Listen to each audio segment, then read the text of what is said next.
اعوذ باللہ من الشیطان الرجیم بسم اللہ الرحمن الرحیم لقد من اللہ علی المؤمنین اذ بعث فیہم رسولا من انفسہم یتلو علیہم آیاتہ ویزکیہم ویعلمہم الکتاب والحکمہ وإن كانوا من قبل لفی ضلال مبین۔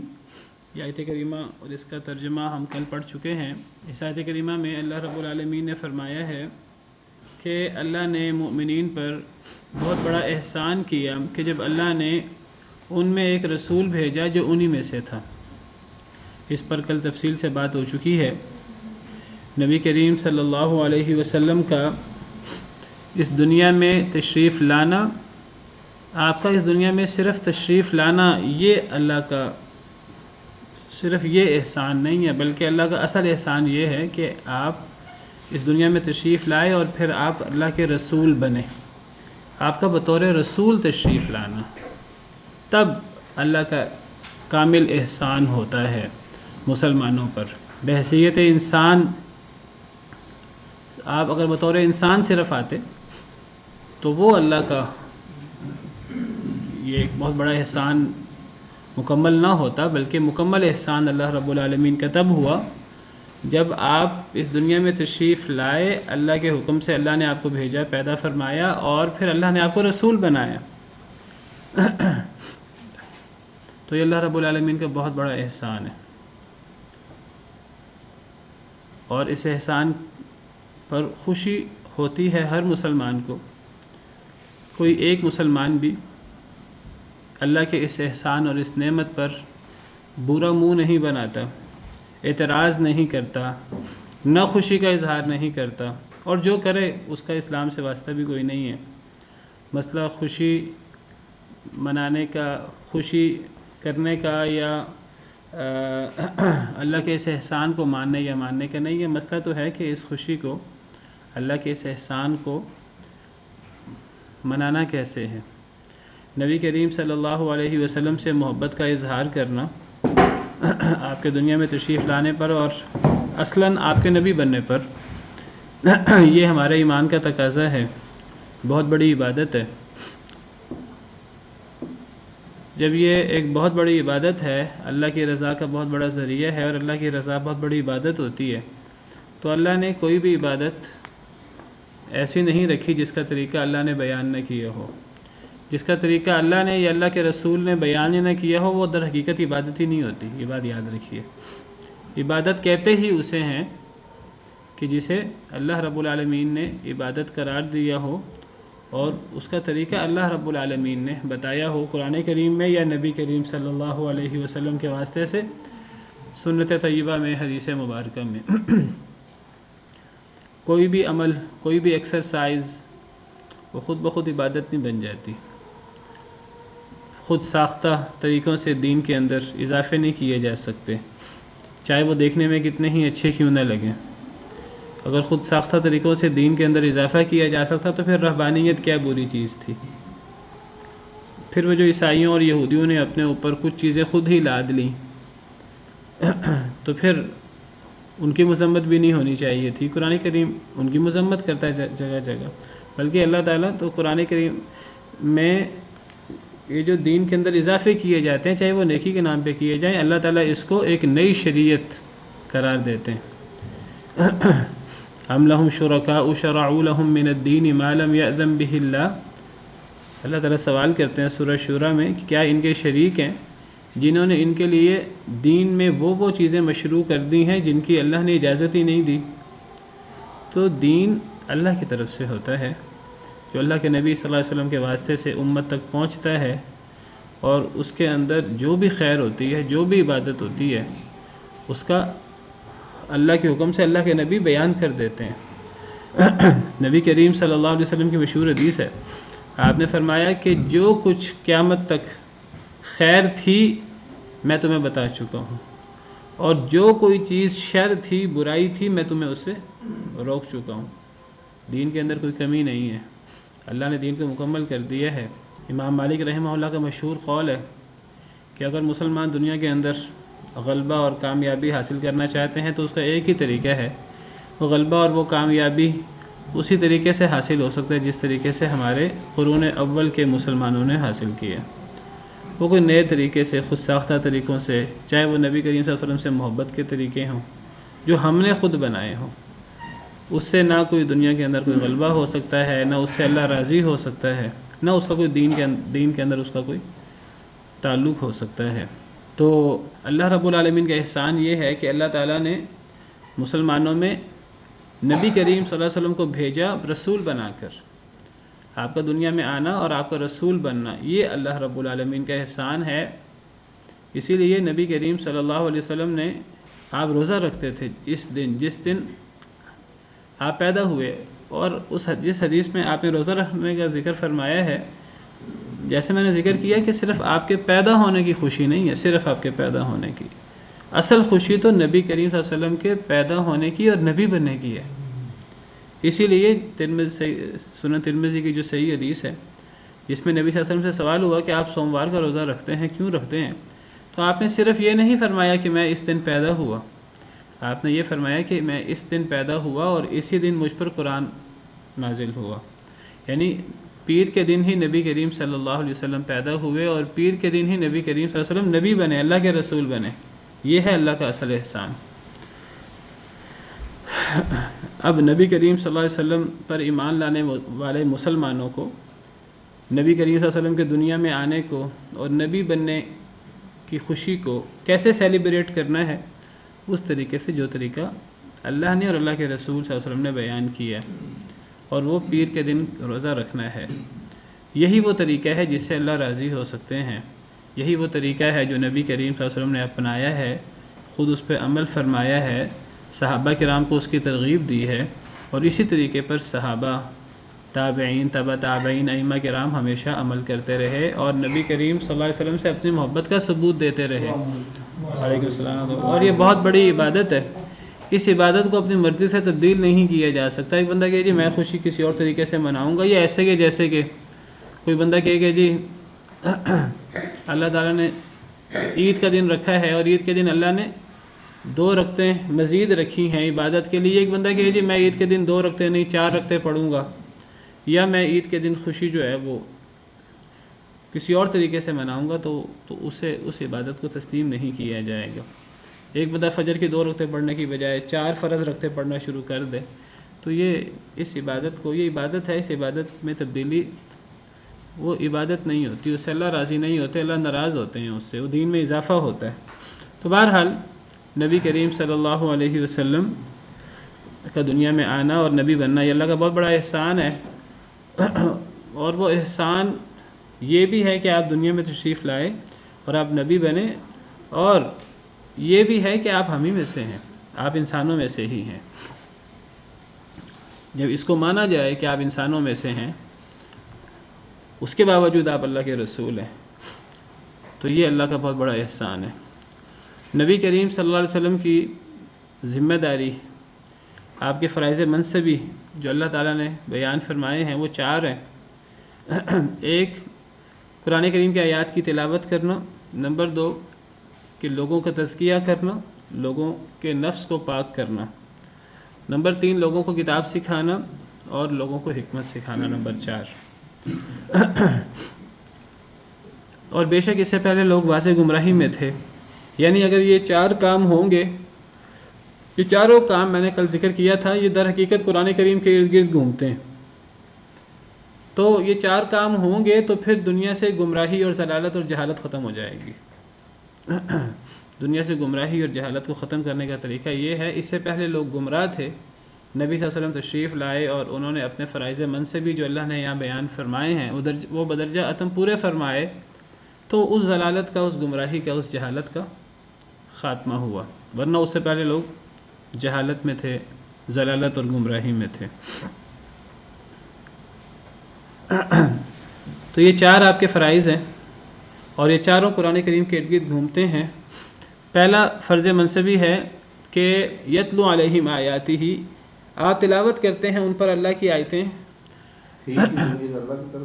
جی آیاتہ ہی، اس کی آیتیں، یعنی اللہ کی آیتیں، کیونکہ پیچھے اللہ تعالیٰ کے ذکر ہو رہا ہے، ضمیر پیچھے کسی کی طرف لوٹتی ہے، تو پھر آیات ہی سے مراد اللہ ہی مراد لے سکتے ہیں، رسول تو مراد نہیں لے سکتے۔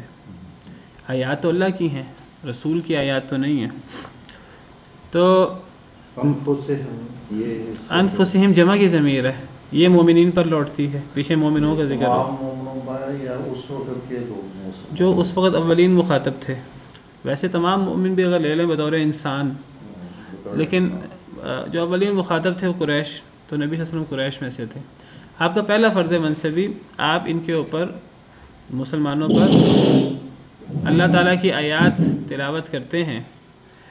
اچھا، یہاں اللہ تعالیٰ کی آیات تلاوت کرنے کا ذکر ہے اور آگے لوگوں کو کتاب سکھانے کا ذکر ہے۔ نہیں، یہاں سے نہیں ہے، یہاں سے نہیں ہے، کہیں اور سے ہے۔ یہ کل بھی نا یہ آواز آ رہی تھی، میں بند کر دیتا ہوں یہاں سے۔ جی نہیں، اس کی ضرورت نہیں ہے۔ یہ آن لائن جو کلاس ہے نا، آن لائن لوگوں میں سے کسی کا مائک آن ہو جاتا ہے۔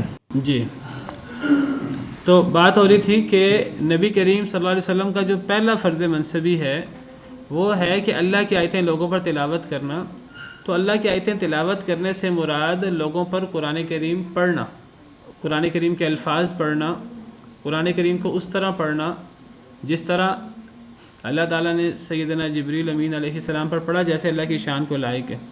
اور پھر جبریل امین علیہ السلام نے نبی کریم صلی اللہ علیہ وسلم پر پڑھا اور آپ کو سکھایا، تو نبی کریم صلی اللہ علیہ وسلم اسی طرح قرآن کریم کے آیات کو صحابہ کرام پر پڑھتے تھے، اسی طریقے سے صحابہ کرام کو قرآن پڑھنا سکھاتے تھے۔ اور صحابہ کرام کو اصولی طور پر قرآن پڑھنا آتا تھا، اس لیے کہ قرآن کریم وہ عربی زبان میں ہے اور اس کی ادائیگی وہ عربوں کے لہجے اور عربوں کی ادائیگی کے مطابق ہوتی ہے، اور صحابہ کرام کو اصلاً وہ آتی تھی۔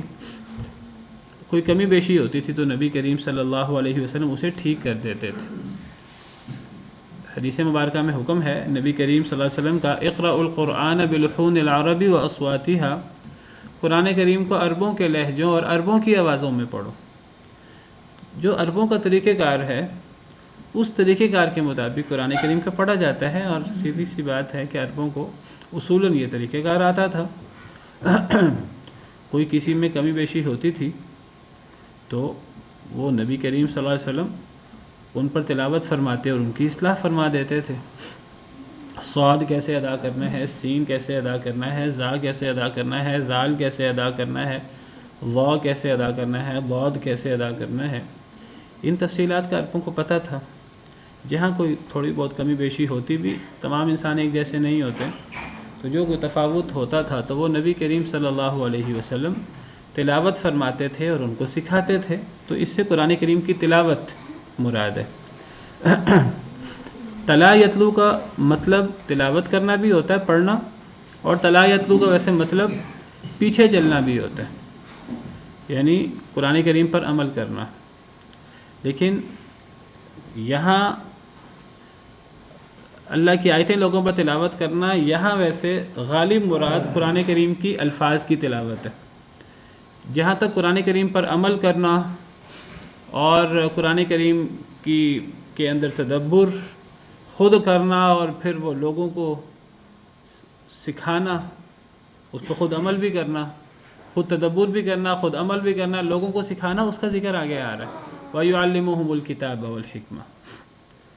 تو تعلیم کتاب چونکہ بعد میں آ رہا ہے، اس کا الگ ذکر ہے، تو یہاں تلاوت آیات سے مراد تجوید کے ساتھ قرآن کریم کی تلاوت ہے۔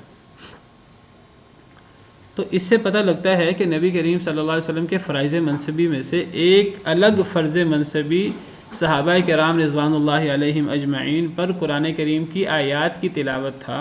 قرآن کریم کی تلاوت، قرآن کریم کا پڑھنا سکھانا۔ تو قرآن کریم کی تلاوت کی، ظاہری تلاوت کی بھی بڑی اہمیت ہے۔ تدبر، قرآن کریم میں تدبر کرنا، قرآن کریم کی گہرائیوں میں اترنا، لوگوں کو قرآن کی تعلیم دینا، اصل تو مقصد قرآن کا یہ ہے۔ قرآن کریم میں تدبر، اس پہ عمل، لوگوں کو پھر اس کے بارے میں بتانا، اس کا چونکہ الگ ذکر ہے لہٰذا یہاں یتلو علیہم آیاتہ سے قرآن کریم کی آیات کی ظاہری تلاوت مراد ہے۔ تو یہ بھی نبی کریم صلی اللہ علیہ وسلم کا فرض منصبی ہے۔ میں نے اس لیے یہ وضاحت کر دی ہے، پہلے بھی سورہ بقرہ میں بھی ہم نے پڑھا تھا، یہ میں نے تب بھی وضاحت کی تھی۔ بعض لوگ اصل میں، جیسے میں نے ذکر کیا، قرآن کریم کے اتارنے کا اصل مقصد اس میں تدبر ہے، جس طرح اللہ تعالیٰ فرماتے ہیں کتاب انزلناہ الیک مبارک لیدبروا آیاتہ ولیتذکر اولو الالباب، ہم نے یہ کتاب نازل کی ہے، سورہ صاد میں اللہ فرماتے ہیں ہم نے یہ کتاب نازل کی ہے، بڑی بابرکت کتاب ہے، ہم نے اس لیے یہ بابرکت کتاب نازل کی ہے لیدبروا آیاتہ، تاکہ لوگ اللہ کی آیتوں میں تدبر کریں اور تاکہ لوگ اس سے نصیحت پکڑیں، یعنی اس پہ عمل کریں۔ تو قرآن کے اتارنے کا اصل مقصد تو تدبر ہے۔ افلا یتدبرون القرآن ام علی قلوب اقفالها، یہ قرآن میں تدبر کیوں نہیں کرتے؟ کیا ان کے دلوں پہ تالے لگ چکے ہیں؟ تو قرآن کے اتارنے کا جو اصل مقصد ہے وہ تو تدبر ہے، لیکن اس کا مطلب یہ نہیں ہے کہ قرآن کے اتارنے کا اصل مقصد تدبر ہے تو پھر تلاوت کی، تجوید کی کوئی اہمیت نہیں ہے۔ نہیں، تجوید کی بھی اہمیت ہے، تلاوت کی بھی اہمیت ہے، اگرچہ زیادہ اہمیت تدبر کی ہے۔ تو یہ نہ ہو کہ تدبر کی اہمیت کسی کے ذہن میں ہو اور وہ تدبر میں لگا رہے، اتنا تدبر میں لگا رہے کہ تلاوت اور ادائیگی کی طرف اس کی توجہ ہی نہ ہو، اور وہ قرآن کریم کو غلط پڑھتا رہے، سین کی جگہ صاد پڑھتا رہے، زا کی جگہ ذال پڑھتا رہے، تا کی جگہ تو پڑھتا رہے، قرآن کریم کے الفاظ کو ہی بدلتا رہے۔ جب قرآن کریم کے الفاظ کو بدلے گا اجمی خاص طور پر، تو پھر قرآن کریم کے معنی کہاں سے کہاں پہنچ جائیں گے۔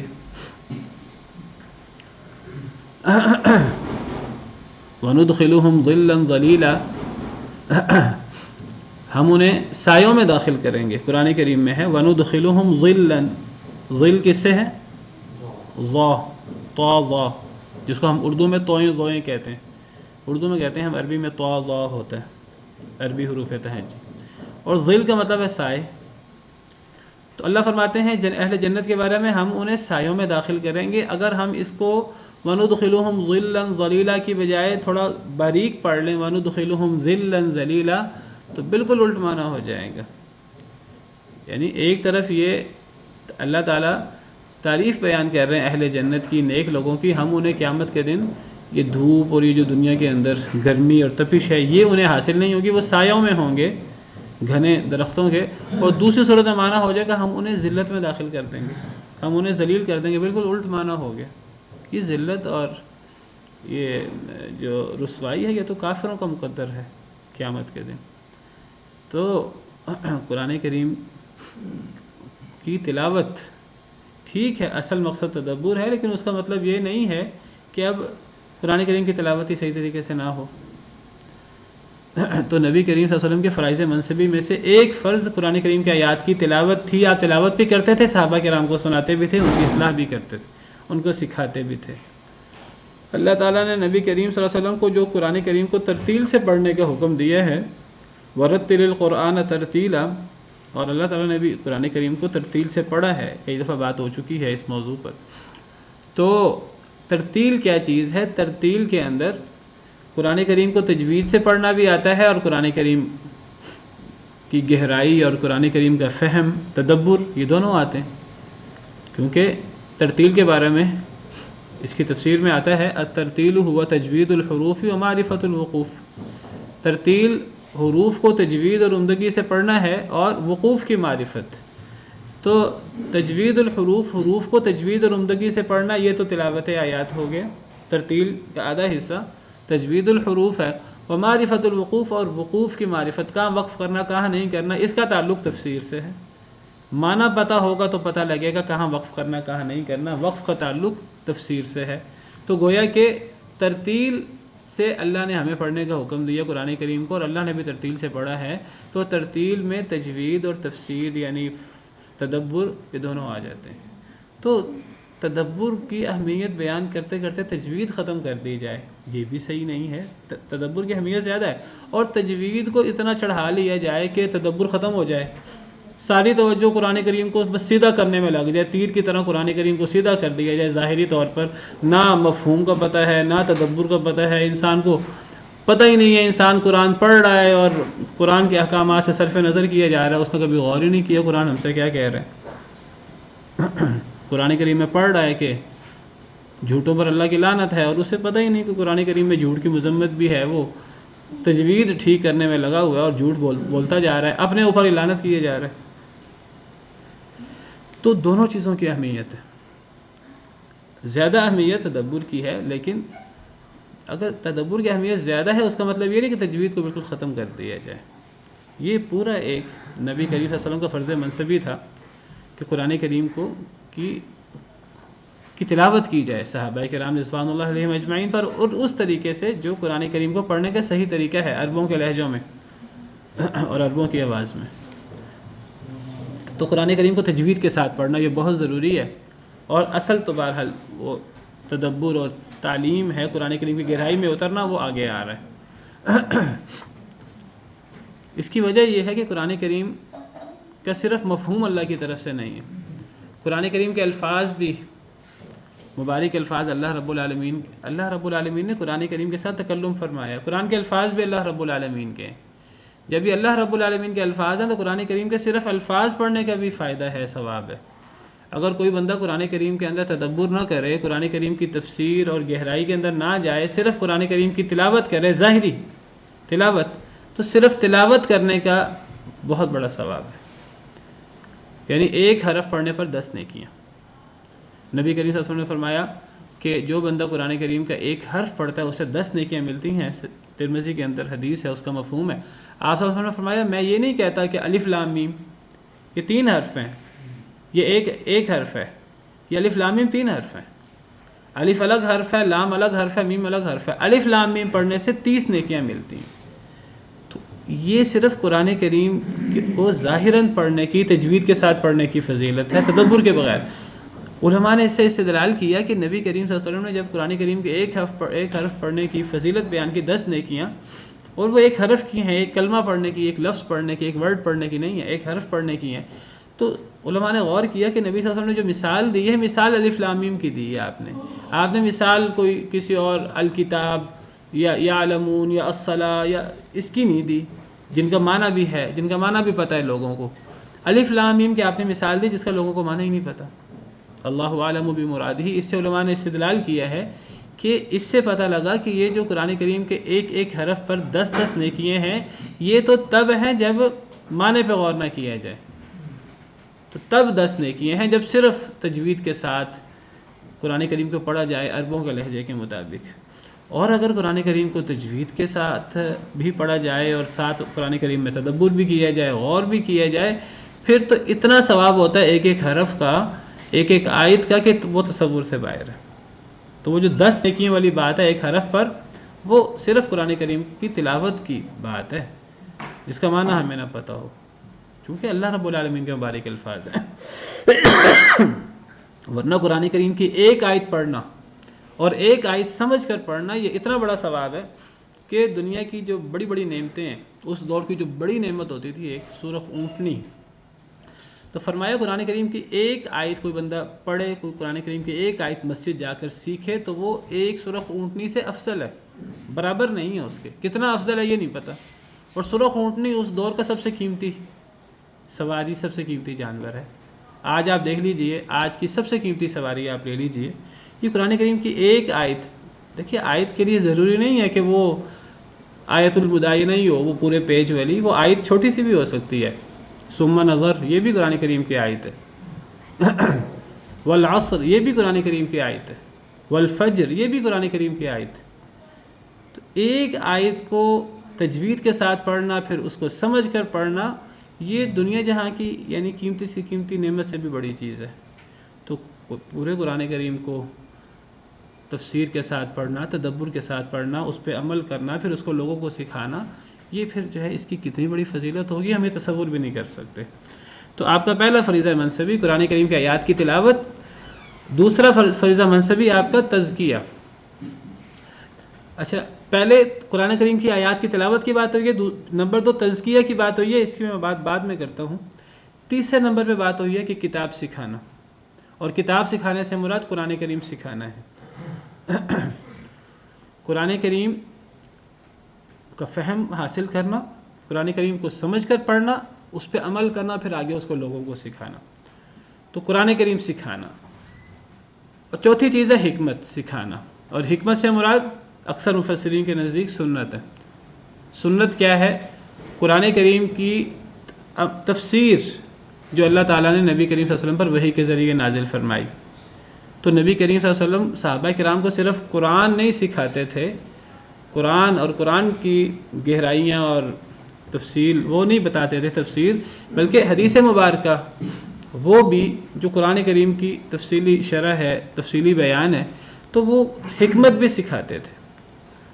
تو دیکھیے تلاوت آیات، یہ قرآن کی تلاوت ہے، پہلا آپ کا فرض منصبی۔ تیسرا فرض منصبی کتاب سکھانا، قرآن سکھانا، اور قرآن کا تدبر اور قرآن کا فہم یہ آگے بھی سکھانا۔ اور چوتھا جو فرض منصبی بیان کیا نبی صلی اللہ علیہ وسلم کا، وہ ہے کہ قرآن کی جو تفسیر ہے سنت، وہ قرآن کی تفسیر ہے، قرآن کا بیان ہے، یاد رکھیے۔ وَأَنزَلْنَا إِلَيْكَ الذِّكْرَ لِتُبَيِّنَ لِلنَّاسِ مَا نُزِّلَ إِلَيْهِمْ، ہم نے آپ پر ذکر یعنی قرآن نازل کیا ہے تاکہ آپ اسے لوگوں کے سامنے بیان کر دیں، لوگوں کے سامنے اس کی وضاحت تفسیر بیان کر دیں۔ تو اسی تفسیر کو، اسی بیان کو سنت کہتے ہیں یا حکمت کہتے ہیں۔ تو نبی کریم صلی اللہ علیہ وسلم صحابہ کرام کو قرآن بھی سکھاتے تھے اور حکمت، قرآن کی تفسیر اور بیان بھی سکھاتے تھے۔ تو پہلا فرض منصبی قرآن کی تلاوت، دوسرا قرآن سکھانا، تیسرا قرآن کی تفسیر، قرآن کا بیان سکھانا، یہ تینوں چیزیں قرآن سے متعلق ہیں۔ تو یہ جو دوسرا فرض منصبی ہے وہ تزکیہ کرنا لوگوں کا۔ تو قرآن کریم صرف ظاہری الفاظ کا نام نہیں ہے۔ قرآن کریم صرف قرآن کریم کے اندر تدبر کر دینا، اس کے اندر فقہ کے اور تفصیلی احکامات نکال لینا، یہ صرف خشک بحثیں نہیں ہیں، کوئی قانونی اور فقہی بحثیں نہیں ہیں کہ ہم تلاوت کر لیں اور ہم جو ہے فقہی اور قانونی بحثیں کر لیں، گہری بحثیں کر لیں۔ اصل تھا اس کو اپنے اوپر اتارنا، اس پر عمل کرنا۔ لِيَدَّبَّرُوا آيَاتِهِ وَلِيَتَذَكَّرَ أُولُو الْأَلْبَابِ کتاب انزلناہ الیک مبارک لِيَدَّبَّرُوا آیاتہ، یہ کتاب ہم نے نازل کی، بڑی بابرکت کتاب ہے تاکہ لوگ اس میں تدبر کریں، غور و فکر کریں، اس کی گہرائی میں اتریں۔ لیکن صرف خالی خول گہرائی نہیں، صرف فقہی قانونی منہ شگافیاں نہیں۔ وَلِيَتَذَكَّرَ أُولُو الْأَلْبَابِ، اصل عقل مند تو وہ ہیں جو باقاعدہ نصیحت حاصل کرتے ہیں، اپنے اوپر اس کو اتارتے ہیں، ڈھالتے ہیں، اپنی اصلاح کرتے ہیں، اپنی تربیت کرتے ہیں۔ تربیت اور تزکیہ جو قرآن سے ہوتا ہے، نبی صلی اللہ علیہ وسلم کا یہ بھی فرض منصبی تھا۔ اور یہ یاد رکھیے کہ یہ تزکیہ جو ہے یہ پیچھے تلاوت آیات ہے اور آگے تعلیم کتاب و حکمت ہے۔ یہ تزکیہ قرآن تلاوت آیات سے اور قرآن اور سنت کی تعلیم سے ہوتا ہے، قرآن اور سنت سیکھنے سکھانے سے ہوتا ہے۔ اس تزکیہ اور اس تربیت کے لیے اور اس اپنے نفس کی صفائی کے لیے کوئی خارجی ذرائع کوئی نہیں ہے، جس طرح کچھ لوگوں نے سمجھ رکھا ہے کہ جی ایک تو قرآن کریم کی آیات کی تلاوت ہے، ایک تو قرآن کریم سیکھنا سکھانا ہے، حدیث سیکھنا سکھانا ہے، ایک تزکیہ ہے، وہ کچھ اور اصول ہیں، وہ طریقت سے ہوتا ہے۔ یہ تو ساری شریعت ہے، وہ طریقت سے ہوتا ہے، وہ اس کے لیے ہمیں جو ہے نا کچھ اور جو ہے وہ ہمیں جو ہے نا وہ کیا کہتے ہیں اس کو کچھ طریقے ہوتے ہیں، کچھ 40 دن لگائیں گے، کچھ چلے لگائیں گے، کچھ فلاں کام کریں گے، یہ کریں گے، وہ کریں گے، تو تزکیہ نفس تو اس سے ہوگا۔ یہ ہم نے کہاں سے نکال لی؟ کیا نبی کریم صلی اللہ علیہ وسلم جو لوگوں کا تزکیہ کرتے تھے، کیا وہ لوگوں کا تزکیہ چلوں سے اور وہ لوگوں کا تزکیہ وہ شریعت کے علاوہ کسی اور چیز سے کرتے تھے؟ قرآن کریم سے نہایت وضاحت سے ثابت ہو رہا ہے کہ یہ تزکیہ قرآن کریم پڑھنے اور قرآن کریم کی تعلیم سے ہوتا ہے۔ یہ تزکیہ جو نفس کی صفائی ہے، دل کی صفائی ہے، یہ قرآن پڑھنے سے بھی ہوتی ہے، صرف ظاہری قرآن کے الفاظ پڑھنے سے بھی ہوتی ہے، کیونکہ یہ اللہ کے الفاظ ہیں، یہ کسی کوئی انسانی کلام نہیں ہے۔ یہ قرآن ظاہراً قرآن پڑھنے سے بھی دل کی صفائی ہوتی ہے، اور پھر قرآن کریم میں تدبر کرنے سے، غور کرنے سے، گہرائیوں میں اترنے سے، صرف قانونی اور فقہی طور پہ ظاہری طور پر سیکھنے سکھانے تک نہیں، اس کو اپنے اندر اتار لینے سے۔ یہ وہ چیز ہے جو آج ہماری تعلیم کے اندر ختم ہو گئی ہے، یہ تربیت اور یہ تزکیہ۔ اور آج ہم نے تعلیم نام دے دیا ہے بس ظاہراً سیکھنے سکھانے کو، اور اس کے اندر قرآن تو ویسے ہی ہم نے نکال دیے۔ اور اگر قرآن سیکھنا سکھانا ہو ہمارے مدارس کے اندر، کئی جگہوں کے اندر تربیت ختم ہو گئی ہے۔ ایک استاد تو ہوتا ہے، مربی تو معلم تو ہوتا ہے، مربی کوئی نہیں ہوتا۔ لیکن نبی صلی اللہ علیہ وسلم کے جو فرائض منصبی ہیں وہ تلاوت آیات بھی ہے، اور وہ مزکی، مربی، تربیت، تزکیہ، اور پھر تعلیم کتاب و حکمت۔ تو یہ نبی صلی اللہ علیہ وسلم کے فرائض منصبی ہیں. یہ چاروں چیزیں میں نے کل بھی ذکر کیا تھا، آج بھی یہ قرآن کے ارد گرد گھومتی ہیں. یہ قرآن سے، شریعت سے الگ نہیں ہیں یہ ساری چیزیں. اس کے اندر بنیادی کردار قرآن کا ہے، قرآن کی تلاوت کا اور قرآن کے تدبر کا. تو میں نے آپ سے ذکر کر رہا تھا کہ نبی کریم صلی اللہ علیہ وسلم کے فرائض منصبی یہاں 4 بیان ہوئے ہیں، اور دیگر آیت کریمہ میں ایک ہی بیان ہوا ہے، اور وہ قرآن اور قرآن کا بیان ہے. وَأَنزَلْنَا إِلَيْكَ الذِّكْرَ لِتُبَيِّنَ لِلنَّاسِ، ہم نے آپ پر ذکر نازل کیا کہ آپ اسے لوگوں کے سامنے بیان کر دیں. سورہ نحل آیت نمبر 44. تو آپ وہاں آپ کا فرض منصبی بیان کیا کہ آپ لوگوں کے لیے سامنے صرف قرآن واضح کر دیں، قرآن کا بیان کر دیں. تو وہاں ایک فرض منصبی بیان کیا ہے، یہاں 4. یہ چاروں فرائض منصبی اس ایک کے ارد گرد گھومتے ہیں. تو نبی کریم صلی اللہ علیہ وسلم لوگوں تک صرف قرآن پہنچانے نہیں آئے تھے اللہ تعالیٰ سے، وحی کے ذریعے جو آپ تک پہنچا، آپ لوگوں کو قرآن سکھانے آئے تھے.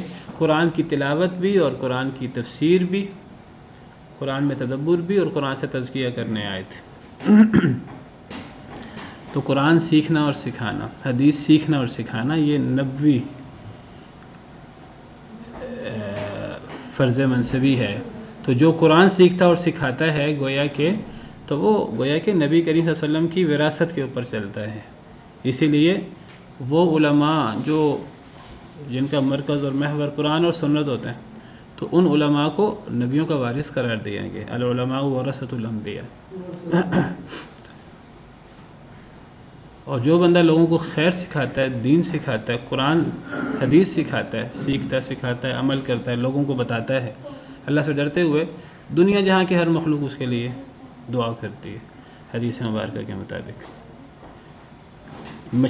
پانی میں چلنے والی مچھلیاں، ہواؤں میں اڑنے والے پرندے، چونٹیاں اپنے بلوں کے اندر، بہت بڑی فضیلت کی بات ہے. اللہ تعالیٰ عمل کرنے کی توفیق دے، اللہ سیکھنے کی اور پھر سکھانے کی توفیق دے. اور تزکیہ کے بارے میں میں نے ذکر کیا کہ تزکیہ یہ قرآن سے ہوتا ہے، یہ دین سے ہوتا ہے، شریعت سے ہوتا ہے. جو بندہ یہ دعویٰ کرے کہ تزکیہ کے لیے کوئی طریقت، کوئی اور چیزوں کی ضرورت ہے، تو آپ سمجھ لیجئے کہ وہ گمراہ شخص ہے، اللہ معاف کرے. یہ پاکیزہ کے معنوں میں آتا ہے تزکیہ، پاک کرنا، اپنے نفس کو پاک کرنا، انسان کی تربیت. تو یہ تربیت شریعت سے ہوتی ہے.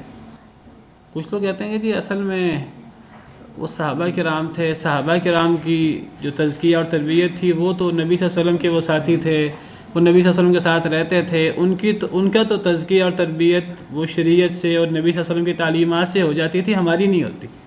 اللہ معاف کرے، شیطان نے کیسے ورغلایا ہوا ہے کہ ان کا تو تزکیہ، یعنی اگر وہ یہ کہیں کہ نبی صلی اللہ علیہ وسلم نے صحابہ کا تزکیہ وہ شریعت سے نہیں کیا، قرآن و سنت سے نہیں کیا، پھر ان کو کہنا پڑے گا کہ آپ نے ان کا تزکیہ کسی اور طریقے سے کیا، پھر وہ طریقہ ان کو ثابت کرنا پڑے گا. وہ ثابت نہیں کر سکتے. دنیا جہاں قیامت تک کوئی بندہ یہ ثابت نہیں کر سکتا کہ آپ نے تزکیہ اور تربیت کسی اور چیز سے کی، وہ جس طریقے سے یہ کرتے ہیں وہاں کہنا پڑتا ان کو کہ صحابہ کرام کی تربیت تو نبی صلی اللہ علیہ وسلم نے قرآن سے کی، قرآن و سنت سے کی. پھر وہ اس کا جواب یہ دیتے ہیں، وہ کہتے ہیں اصل میں وہ بڑے صاف دل کے لوگ تھے، اللہ نے ان کو نبی صلی اللہ علیہ وسلم کی صحبت کے لیے چنا تھا، وہ نبی کریم صلی اللہ علیہ وسلم کو دیکھتے تھے اور نبی صلی اللہ علیہ وسلم کی مصاحبت سے، صحبت سے مشرف یاب ہوتے تھے، تو ان کا تو شریعت سے تزکیہ ہو جاتا تھا، ہم وہ نہیں ہیں، ہمارا تزکیہ شریعت سے نہیں ہوتا. کتنا بڑا وسوسہ ہے جو شیطان نے ڈالا ہے. یعنی اگر صحابہ کرام کو تزکیہ ہو جاتا ہے شریعت سے تو ہمارا کیوں نہیں ہوتا؟ وہ کہتے ہیں نہیں ہمارا تزکیہ طریقت سے ہوگا. یعنی ان کے نزدیک جو طریقت ہے وہ شریعت سے کوئی بڑھ کر چیز ہے، کہ صحابہ کرام تو چونکہ نبی صلی اللہ علیہ وسلم کے ساتھ رہتے تھے تو ان کے لیے تو چیزیں آسان تھیں، تو شریعت تو چھوٹی چیز ہے، ان کا تو تزکیہ چھوٹی چیز سے ہو گیا، ہمارا تزکیہ اس طریقے سے نہیں ہو سکتا، ہم تو بہت دور نکل گئے ہیں، ہمارا تزکیہ کسی اور طریقے سے ہوگا. یعنی ہمیں کسی اور دین کی ضرورت ہے. اللہ معاف کرے. اولما اصابتکم مصیبت قد اصبتم مثلیھا قلتم انا ھذا، کیا اور جب پہنچی تمہیں مصیبت، قد اصبتم مثلیھا تحقیق تم پہنچا چکے ہو اس سے ڈبل، مثلیھا یہ تثنیہ ہے، تمہیں مصیبت پہنچی یعنی جنگ احد میں نقصان ہوا تمہارا، تمہیں زخم پہنچے، تمہارے شہید ہو گئے کئی ساتھی 70. قد اصبتم مثلیھا تحقیق تم پہنچا چکے ہو مثلیھا، مثلی اصل مثلینی ہے، نون ہے، نون گرا ہوا ہے مضاف ہونے کی وجہ سے، تو یہ تثنیہ ہے، تم اس سے ڈبل پہنچا چکے ہو. مثلھا نہیں ہے، مثلیھا ہے، تو تو یہ ڈبل ہے. تم اسے ڈبل پہنچا چکے. ڈبل کیسے پہنچا چکے؟ یعنی جنگ بدر میں تمہارا نقصان ہوا ہے، 70 تمہارے شہید ہو گئے، تم جنگ بدر میں اس سے ڈبل پہنچا چکے ہو. تم نے 70 ان کے جہنم واصل کیے اور 70 کو قید کیا. تو وہاں 140 اور تمہارے 70، اور پھر کتنا بڑا فرق ہے کہ وہ سارے کے سارے کفر کے سردار تھے، جہنم میں گئے سیدھا، اور تمہارے سارے کے سارے جو ہیں وہ اللہ کے راہ میں شہید ہوئے اور جو جنت میں گئے سیدھا. وہ یہ کامیاب ہو گئے، وہ ناکام ہو گئے. ان کا سراسر نقصان ہے اور ان کا نقصان نہیں ہے، کیونکہ انسان نے دنیا سے جانا تو ہے ہی. کامیاب ہو کر گئے. جب تمہیں مصیبت پہنچی تم اس سے ڈبل پہنچا چکے تھے. قل تم نے کہا انا ھذا، یہ کہاں سے ہوئی. پھر وہ دوبارہ موضوع شروع ہو گیا. اصل میں پیچھے بھی یہ موضوع جاری ہے. درمیان میں نبی صلی اللہ علیہ وسلم کی اہمیت، نبی صلی اللہ علیہ وسلم کا اخلاق، نبی صلی اللہ علیہ وسلم کا کردار، صحابہ کرام کے ساتھ رویہ، پھر آپ کا آنا کتنا بڑا احسان ہے نبی صلی اللہ علیہ وسلم کا امت پر. یہ بیان کر کے دوبارہ نبی صلی اللہ علیہ وسلم سے محبت اور نبی صلی اللہ علیہ وسلم کی اتباع اصل میں بیان کرنا یہ مقصود ہے کہ یہ جو سارا معاملہ ہوا ہے یہ سارا نبی صلی اللہ علیہ وسلم کے حکم کو نہ ماننے کی وجہ سے تو ہوا ہے. تو اب اس کا حل کیا ہے؟ اس کا حل یہ ہے دوبارہ تعلق نبی صلی اللہ علیہ وسلم سے مضبوط کر لو. تو دوبارہ وہی موضوع شروع ہو گیا کہ تمہیں مصیبت پہنچی، تم اس سے ڈبل پہنچا چکے تھے جنگ بدر میں. تم نے کہا یہ کہاں سے آئی، یہ ایسا کیوں ہوا، ہم سے تو وعدے ہوئے تھے. منافقین نے زیادہ ان چیزوں کو اچھالا. مسلمان بھی بعض دفعہ جو ہے ان کے ذہنوں میں بھی سوال آ جاتا. قل، اے اللہ کے نبی صلی اللہ علیہ وسلم آپ فرما دیجیے، آپ جواب دیں اس کا. ہوا من عند انفسکم، یہ تمہارے اپنی جانوں کی وجہ سے ہے، یہ تو تمہاری وجہ سے ہے. اللہ نے تو تمہیں فتح دی تھی، پیچھے ہم پڑھ چکے ہیں. وَلَقَدْ صَدَقَكُمُ اللَّهُ وَعْدَهُ إِذْ تَحُسُّونَهُم بِإِذْنِهِ، اللہ نے تو اپنا وعدہ سچا کر دیا تھا جب تم انہیں کاٹ رہے تھے اللہ کے حکم سے. پھر تمہاری طرف سے کمی ہوئی. حتیٰ اذا فشلتم وتنازعتم في الامر وعصيتم من بعد ما اراكم ما تحبون منكم من يريد الدنيا ومنكم من يريد الاخره ثم صرفكم عنه. تو یہ تمہاری وجہ سے ہے، تمہیں اپنی اصلاح کرنی ہے. دیکھیے صحابہ کرام رضوان اللہ علیہم اجمعین ہمارے لیے یعنی وہ سب سے افضل ہیں امت میں، ان سے افضل کوئی نہیں ہو سکتا. اور ہمیں صحابہ کرام کے طریقے پر چلنے کا حکم ہے. صحابہ کرام جیسا ہم ایمان لائیں، صحابہ کرام کی طرح نبی کریم صلی اللہ علیہ وسلم کے حکم پر عمل کریں، اور صحابہ کرام جیسا کردار پیش کریں. جس طرح انہوں نے جانے اپنی نثار کی نبی صلی اللہ علیہ وسلم پر، ہم اس طرح کریں. لیکن اللہ تعالیٰ بتا رہے ہیں صحابہ کرام کو کہ آپ سب سے افضل ہیں امت میں سے، لیکن آپ میں بھی اگر کوئی کمی کوتاہی ہوتی ہے، کوئی لغزش ہوتی ہے، تو آپ کو بھی اس لغزش کی اصلاح کرنی ہے. یہ تمہاری اپنی جانوں کی وجہ سے ہے. ان اللہ علی کل شیء قدیر، بے شک اللہ تعالیٰ ہر شے پر قدرت رکھتے ہیں. وما اصابکم یوم التقى الجمعان فبإذن اللہ وليعلم المؤمنین، اور جو تمہیں پہنچا اس دن جس دن دو جماعتیں ملیں، اور جو تمہیں پہنچا اس دن جس دن دو جماعتیں ملیں. کون سا دن مراد ہے؟ جنگ احد کا. جس دن دو جماعتیں ملی، 700 مسلمان، 300 تو نکل گئے تھے نا منافق، باقی 700 مسلمان رہ گئے تھے، اور وہ 3000 جو قریش تھے. جس دن دو جماعتیں ملی اس دن جو تمہیں پہنچا، یعنی جو تمہیں نقصان ہوا، فبإذن اللہ، وہ اللہ کے حکم سے تھا. ولیعلم المؤمنین، اور تاکہ اللہ جان لے مؤمنین کو، ولیعلم الذین نافقوا، اور تاکہ اللہ جان لے منافقین کو. پچھلی آیت میں ہم نے پڑھا کہ جو نقصان ہوا وہ تمہاری وجہ سے تھا. یہاں اللہ فرما رہے ہیں کہ جس دن دو جماعتیں ملی اس دن جو تمہارا نقصان ہوا وہ اللہ کے حکم سے تھا، اللہ کی اجازت سے تھا. مطلب یہ ہے کہ ٹھیک ہے نقصان صحابہ کرام کے طرز عمل کی وجہ سے اور صحابہ کرام کے سے جو اجتہادی غلطی ہوئی، وہ جبل رومات کو 40 صحابہ نے چھوڑ دیا، نبی صلی اللہ علیہ وسلم کے حکم کی خلاف ورزی ہو گئی. ان کا خیال تھا کہ آپ کا حکم ختم ہو گیا ہے، لیکن ابھی وہ باقی تھا، تو وہ صحابہ کرام کی وجہ سے ہوا. اللہ اس کو یہ بھی کہہ رہے ہیں کہ وہ صحابہ کرام کی وجہ سے ہوا، ان کی کوتاہی کی وجہ سے ہوا، اور یہ بھی ہوا کہ وہ اللہ کے حکم سے ہوا. یعنی دنیا میں جو مصیبت آتی ہے انسان کو، انسان کے اپنے عمل کی وجہ سے آتی ہے اور اللہ کے حکم سے آتی ہے. اللہ انسان کو وہ مصیبت پہنچانا چاہتے ہیں تو مصیبت آتی ہے ہمارے اعمال کی وجہ سے، اور وہ ہمارے لیے خیر ہوتی ہے. یعنی اللہ تعالیٰ ہمیں ہماری اصلاح کرنا چاہتے ہیں. اگر کوئی کمی کوتاہی ہے دنیا کے اندر ختم کرنا چاہتے ہیں، دنیا کے اندر معاف کرنا چاہتے ہیں، ہمارے درجے بلند کرنا چاہتے ہیں اگر ہم صبر کریں. یہ نہیں ہوتا کہ مصیبت تو ہمیں ہمارے عمل کی وجہ سے آتی ہے اور مصیبت ہمارے خود شیطان لاتا ہے. وہ آتی ہے اللہ کے حکم سے. یہ ہم پر دنیا میں کوئی انعام ہوتا ہے اللہ کا ہماری نیکی کی وجہ سے، وہ اس میں ہماری نیکی وجہ بنتی ہے، انعام اللہ کرتے ہیں. اگر ہمیں کوئی مصیبت آتی ہے ہمارے کمی کی وجہ سے، ہماری کوتاہی کی وجہ سے، اللہ کے حکم سے آتی ہے. اس میں ایک مقصد تو ہماری اصلاح ہوتا ہے، ہماری کمی کوتاہی معاف ہو جائے، ہمیں ٹھوکر لگ جائے، انسان غفلت کی نیند سے جاگ جائے. اور مقاصد ہوتے ہیں اللہ تعالیٰ کے، اللہ کے حکم سے ہوتا ہے.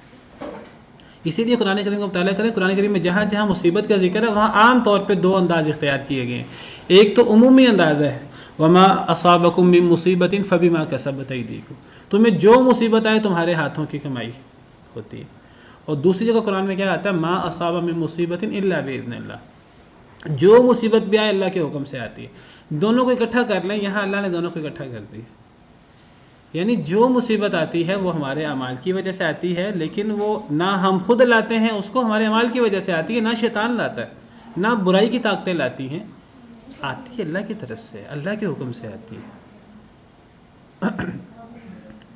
اللہ تعالیٰ کیوں بھیجتے ہیں؟ ہمارے اعمال کی وجہ سے، ہمارے اعمال کی اصلاح کے لیے، ہمیں غفلت کی نیند سے جگانے کے لیے، دنیا کے اندر ہمارے گناہ معاف، کمیاں کوتاہیاں معاف کرنے کے لیے، درجات بلند کرنے کے لیے، آخرت میں نعمتوں سے نوازنے کے لیے. اگر کوئی بندہ صبر کرے، حوصلہ کرے تو، اگر کوئی بندہ صبر نہ کرے تو ایک الگ بات ہے. تو دونوں چیزیں اکٹھی ہوتی ہیں. اور اللہ کے اور مقاصد بھی ہوتے ہیں. ایک مقصد تو یہ ہوتا ہے کہ مسلمان، ان کی لغزش معاف ہو جائے، کمی معاف ہو جائے، دنیا میں جو کمی ہو رہی، کوتاہی ہو رہی دوبارہ نہ ہو، آئندہ اصلاح ہو جائے، خواب غفلت سے وہ جاگ جائیں. اور مقاصد بھی ہوتے ہیں کہ اللہ مومنین کو جان لے اور اللہ منافقین کو جان لے. اور میں نے پہلے بھی ذکر کیا تھا کہ یہاں جاننا مراد نہیں ہے صرف، تاکہ اللہ جان لے مومنین کو اور تاکہ اللہ جان لے منافقین کو. اللہ کو تو پہلے ہی پتہ ہے. کیا اللہ پہلے نہیں جانتے تھے؟ اللہ تو ازل سے جانتے ہیں. عبداللہ بن ابی کو اللہ نہیں جانتے تھے؟ ازل سے جانتے ہیں. اللہ تعالیٰ جو مومن تھے، جو اس موقع پر ثابت قدم رہے اور صبر کیا انہوں نے، اللہ ان کو نہیں جانتے تھے؟ اللہ جانتے تھے. یعنی تاکہ اللہ ظاہر کر دے لوگوں کے سامنے مومنین کو، اور تاکہ اللہ ظاہر کر دے لوگوں کے سامنے منافقین کو. پیچھے بھی میں نے اس کی وضاحت کی تھی. وقیل لهم تعالوا قاتلوا فی سبیل اللہ او ادفعوا. اور بھی مقاصد تھے. اللہ صبر کرنے والوں کو جان لے، پیچھے ہم تفصیل سے پڑھ آئے ہیں. اور کہا گیا ان کے لیے تعالوا، آ جاؤ، قاتلوا کہا گیا ان کے لیے. اب منافقین کی بات شروع ہو گئی ہے. تاکہ اللہ جان لے، یعنی ظاہر کر دے مومنین کو، اور تاکہ اللہ جان لے منافقین کو.